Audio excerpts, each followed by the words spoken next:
The return of the legend. The cantina on Eridus Prime had seen better centuries.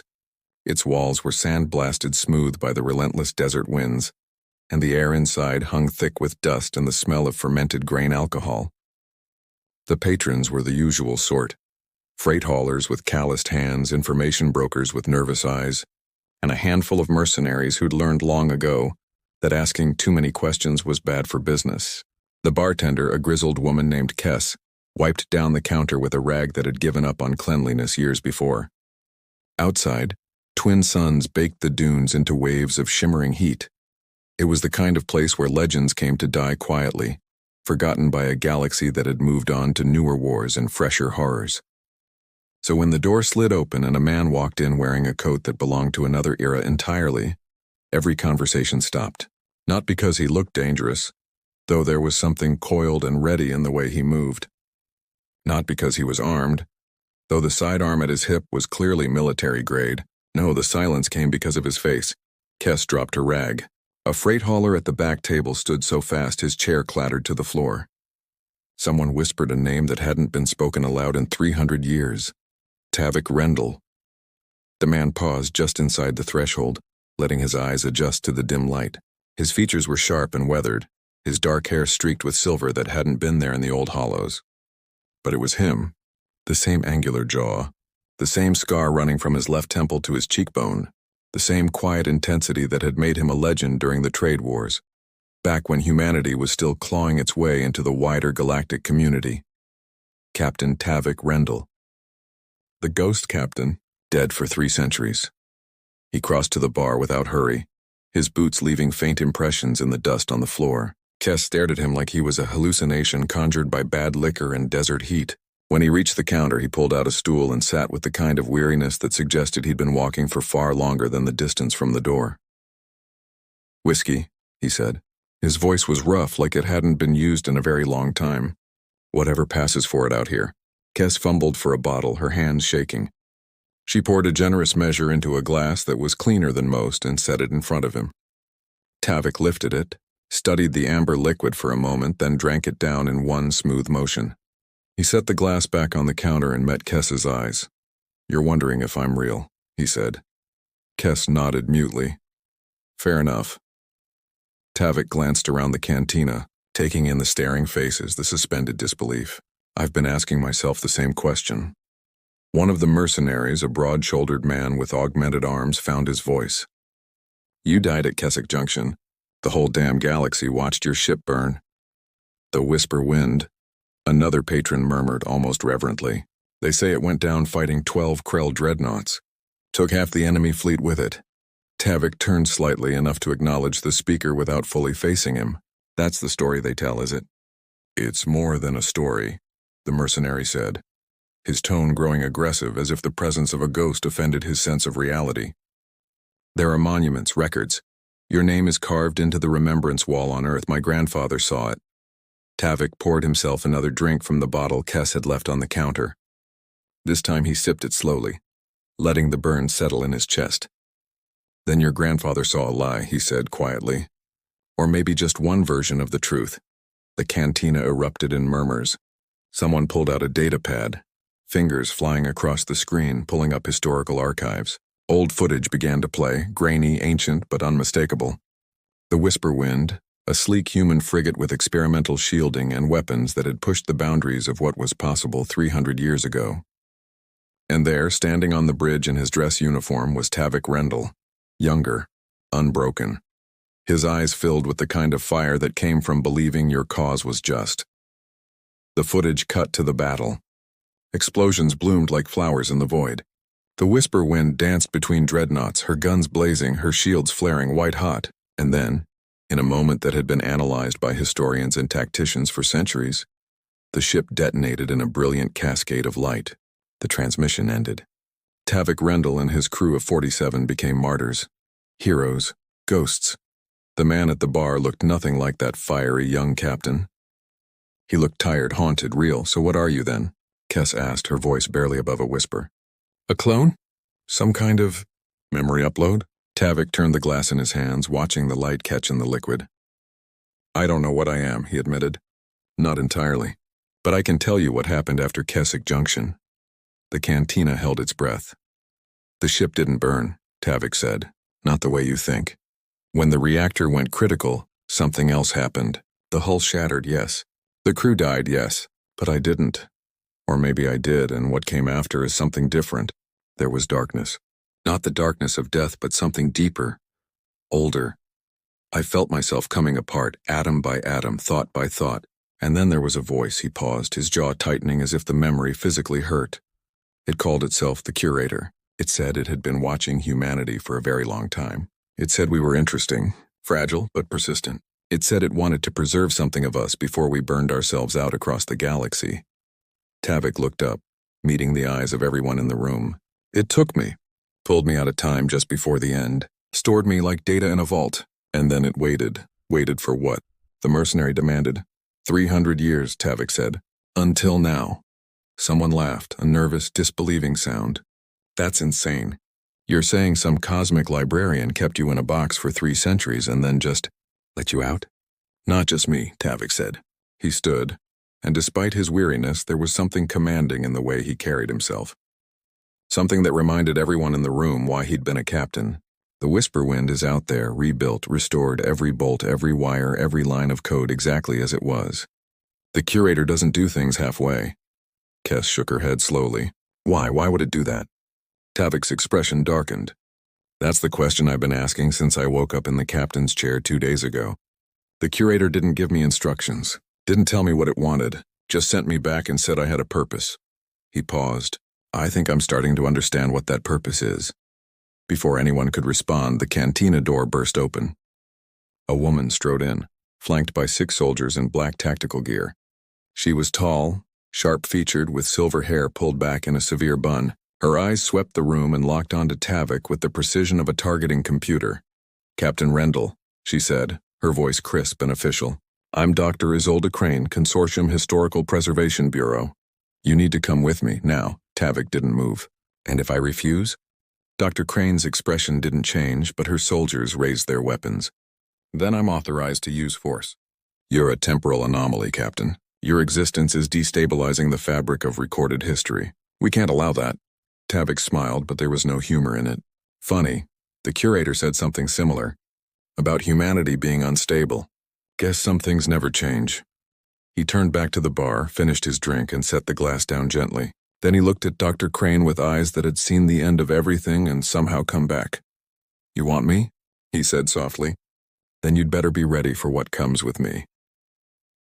The Curator's design, the desert outside the cantina, stretched endlessly in all directions. A sea of rust-colored sand broken only by jagged rock formations that thrust up like the bones of some ancient buried titan. The twin suns hung low on the horizon, casting long shadows that turned the dunes into a landscape of light and darkness. Dr. Isolde Crane stood with her arms crossed, her soldiers forming a loose perimeter around the cantina's entrance. Behind her, a sleek transport ship sat on its landing struts, engines humming softly, ready to lift off at a moment's notice. Inside, Tavik Rendell remained at the bar, seemingly unconcerned by the armed presence outside. Kes had retreated to the far end of the counter, her eyes darting between the ghost captain and the soldiers visible through the dusty windows. The other patrons had pressed themselves against the walls, suddenly very interested in being anywhere but the center of attention. You're making this harder than it needs to be, Dr. Crane called through the open door. Her voice was steady, professional, but there was an edge to it now. The consortium isn't your enemy, Captain. We're trying to prevent a catastrophe. Tavik turned on his stool to face her fully. You ever wonder why the consortium cares so much about history? He asked conversationally. Why they spend so many resources making sure every date lines up, every record stays clean. Dr. Crane stepped into the doorway, her silhouette framed by the harsh light outside. Because accurate history is the foundation of civilized society. Without it, we have chaos.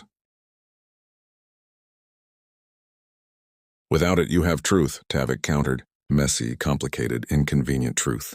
But that's not what the consortium wants, is it? They want a neat narrative. Heroes and villains, clear cause and effect. A story that makes sense. He stood slowly. I'm not part of that story anymore. I'm the error in the equation. The ghost in the machine. You're a man who should be dead, Dr. Crane said bluntly. Whatever the curator is, whatever it did to you, it violated fundamental laws of causality. Your presence here creates ripples, paradoxes. Every moment you exist threatens to unravel 3 centuries of established timeline. Tavik walked toward her, stopping a few feet from the threshold. In the harsh light, his face looked even more weathered, the scar on his temple standing out like a brand. Maybe that timeline needs unraveling, he said quietly. Maybe that's why the curator sent me back. Dr. Crane's hand moved fractionally toward the sidearm at her hip. That's not your decision to make, and it's not yours either. Tavik's voice remained calm, but there was steel beneath it now. You want to know what the curator told me? It said humanity had reached a critical juncture, that in another 50 years, maybe less, we'd face a choice that would determine whether we survived or burned out, like every other ambitious species in the galaxy. It said the choice was already being made, in boardrooms and war councils and quiet conversations between people who thought they were shaping the future. He paused. It said I was brought back to be a reminder. A reminder of what? Of what we used to be. Before the consortium. Before humanity got comfortable. Before we forgot that every light we kindled in the darkness came at a cost. Tavik's gaze was unwavering. The trade wars weren't pretty, Dr. Crane. They were brutal and desperate, and people like me did things we're not proud of. But we did them because we believed in something bigger than ourselves.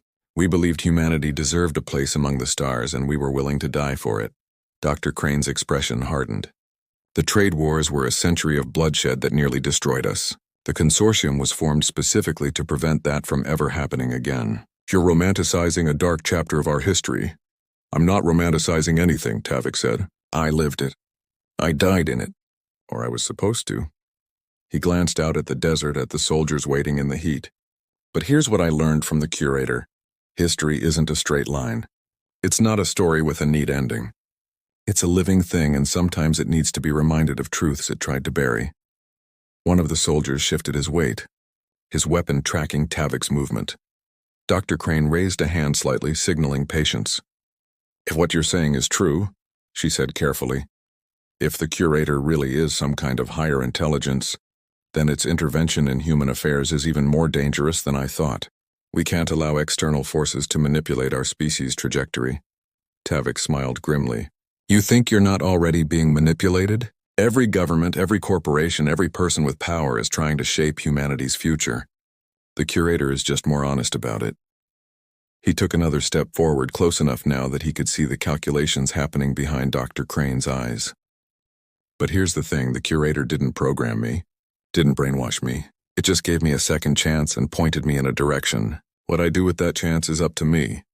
Then surrender, Dr. Crane said. Come with us peacefully. Let our scientists study what happened to you. Help us understand the curator's technology. If you're really concerned about humanity's future, that's how you can make a difference. Tavik considered this for a long moment. The cantina was silent except for the faint whistle of wind through cracks in the walls. Outside, the suns had dropped another degree toward the horizon, and the shadows were growing longer, deeper. I spent 300 years in darkness, Tavik said finally. Not sleeping, not exactly. More like existing between moments. The curator showed me things in that darkness. Possible futures. Branches of time that hadn't happened yet but could. In some of them, humanity spread across the galaxy like a wildfire, brilliant and brief. In others, we became something older, stranger, sustainable. And in too many, we just ended, quietly, without fanfare, forgotten by a universe that never cared in the first place. He looked directly at Dr. Crane. In every future where humanity survived and thrived, there was one common thread. We were challenged, pushed, forced to remember that we're not the center of creation, just one more species trying to make our mark before the stars go cold. The curator didn't bring me back to be studied like a specimen. It brought me back to be that challenge. Dr. Crane's patience was wearing thin. This is your last chance, Captain. My orders are clear. If you won't come voluntarily, we will take you by force. Tavik's hand moved to his sidearm, not drawing it but resting on the grip with easy familiarity. I've been shot at by Krell dreadnoughts, Doctor. Your soldiers don't scare me. They should. Dr. Crane stepped aside and her soldiers advanced, their weapons raised, moving with practiced efficiency. Stun rounds, she commanded. I want him conscious. Tavik drew his weapon in one fluid motion, but he didn't aim at the soldiers. Instead, he fired twice into the cantina's ceiling. The ancient support beams, already weakened by centuries of neglect, cracked and groaned. Dust and debris rained down. Several patrons screamed and bolted for the exits. "Everyone out!" Tavik shouted. "Now!" Kess and the others didn't need to be told twice. They scrambled through side doors and windows, disappearing into the desert. Within seconds, the cantina was empty except for Tavik and the advancing soldiers. Dr. Crane's voice cut through the chaos. "Stand down, Captain. You're only making this worse." Tavik backed toward the rear of the cantina, his weapon still trained on the ceiling. "You want to know what the curator's purpose is?" he called. "It's this. It's forcing people to make choices. Hard ones. The kind that define what we are." He fired again and another beam cracked. The soldiers hesitated, uncertain whether to advance through potentially collapsing structure. That hesitation was all Tavik needed. He holstered his weapon and threw himself through a window, rolling across the sand outside. The soldiers burst through the door after him, but Tavik was already moving, sprinting toward the dunes with the kind of speed that suggested his time with the curator had left him with more than just memories. Dr. Crane emerged from the cantina, her face set in grim determination. "After him," she ordered. "Non-lethal force only. I want him alive."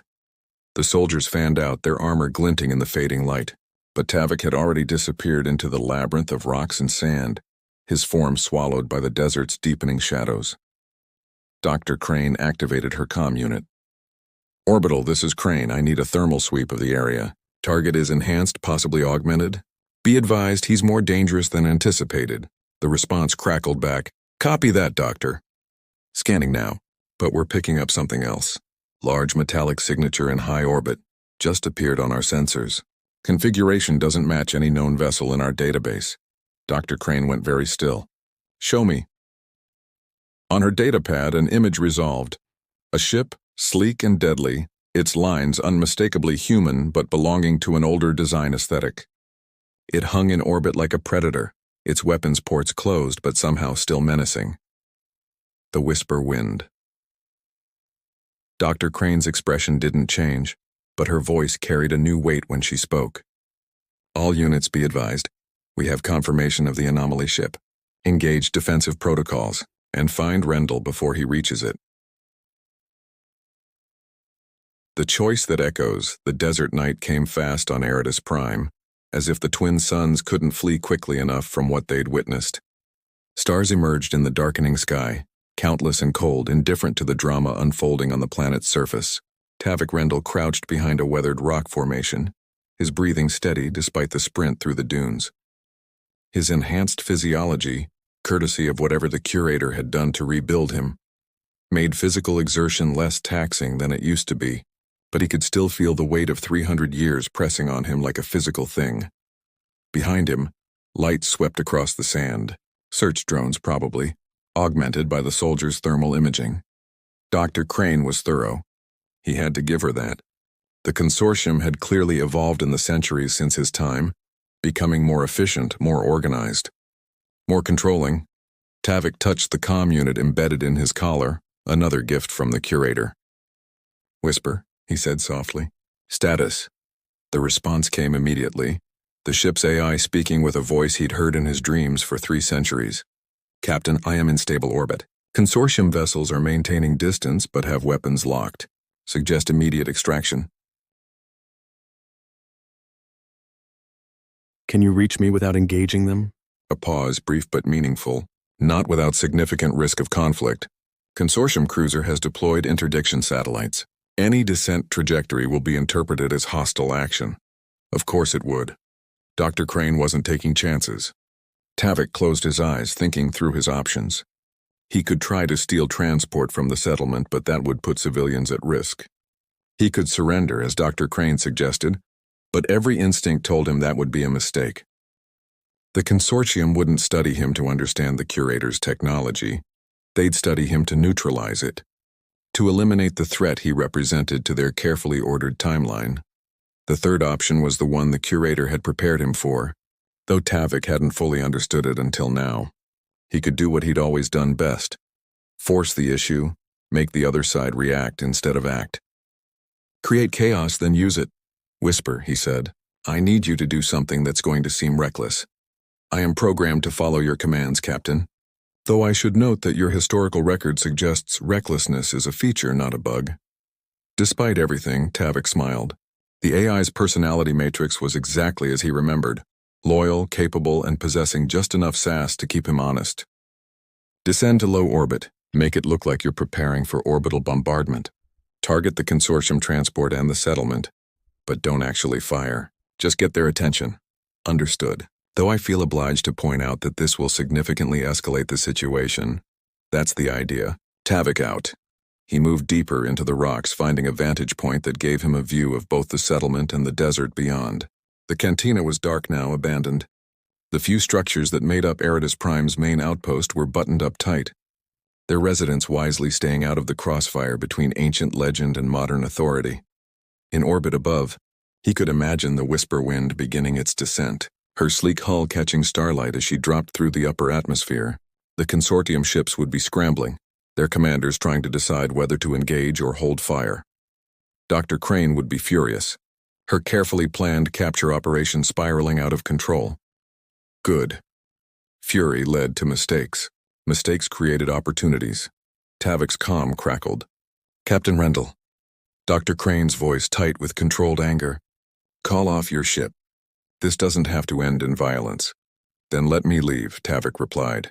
Let me do what the curator sent me back to do. I can't do that. You know I can't.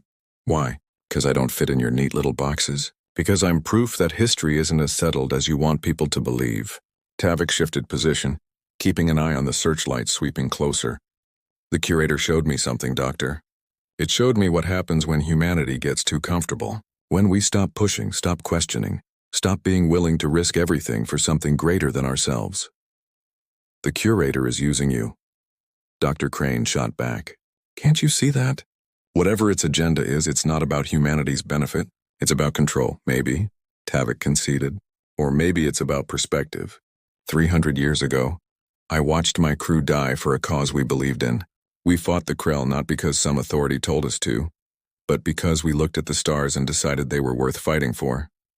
When did we lose that? When did survival become more important than what we're surviving for? A new voice cut into the channel. Military commanding. All units weapons free. The anomaly ship is arming weapons systems. Prepare to engage. No. Dr. Crane's voice was sharp. Hold fire! That's an order. But Tavik could see what was happening in the sky above. The whisper wind had descended to the edge of the atmosphere, low enough that he could make out her distinctive silhouette against the stars. Her weapons ports had opened, targeting lasers painting multiple ground positions with crimson light. To the consortium forces, it would look like the prelude to an attack. It was beautiful in a terrible way. The Ghost Captain's ship returned from legend holding an entire planetary defense force at bay. Captain Rendell. Dr. Crane again, her professional composure cracking. Stand down. You're going to start a war. No, Tavik said quietly. I'm going to give you a choice. The same choice the curator gave me. You can try to control this, try to contain it, try to make it fit your understanding of how things should work, or you can accept that some things are bigger than your protocols and procedures.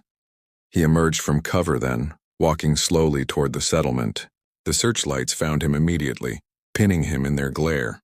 Soldiers converged from multiple directions, their weapons trained on his center mass. Dr. Crane stood at the center of the formation, her expression unreadable. I'm not your enemy, Tavik said, his voice carrying across the sand. But I'm not your prisoner either. The curator brought me back for a reason, and I'm going to see it through. That means I need to be free to move, to act, to remind humanity that we're capable of more than just surviving. We're capable of transcending. Transcending into what? Dr. Crane demanded. You talk about the curator's mission, but you don't even know what it is. You're chasing a ghost of a purpose, Captain. You're a weapon without a target. Tavik stopped 10 meters from her position. Above, the whisper wind's engines thrummed, a low vibration that he could feel in his bones. Maybe that's exactly what humanity needs right now. Not a specific enemy to fight or a clear goal to achieve, but a reminder that we're still capable of being dangerous, of being unpredictable, of refusing to be defined by anyone else's expectations, even cosmic ones. He raised his comm. Whisper. Lock onto my position. Prepare for emergency extraction. Full burn. The ship responded immediately, its descent trajectory shifting, angling directly toward his coordinates. The consortium soldiers raised their weapons, fingers on triggers, waiting for the order. Dr. Crane held up her hand, staying the execution. Her eyes locked with Tavok's across the distance, and in that moment, he saw something he recognized, the burden of command, of being responsible for decisions that would echo through time. "If I let you go," she said slowly, "I'm violating every protocol, every mandate I've been given. I'm putting my career, my freedom, possibly my life on the line. Give me one good reason why I should do that." Tavok smiled, and this time it reached his eyes. Because 300 years from now, someone might need to remember that a consortium officer chose principle over orders, that she looked at an impossible situation and decided to trust that humanity could handle a little chaos, a little uncertainty. He paused, that she believed we were stronger than our fear of the unknown. The whisper wind was close now, her shadow falling across the desert like the wing of some ancient mechanical angel.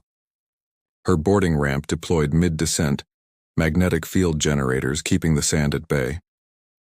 Dr. Crane's hand trembled slightly as she lowered it. Then quietly she spoke into her comm. "All units, stand down." "Let him go." "Doctor, that's—" one of her subordinates protested. "I said stand down." Dr. Crane's voice cracked like a whip. "That's a direct order.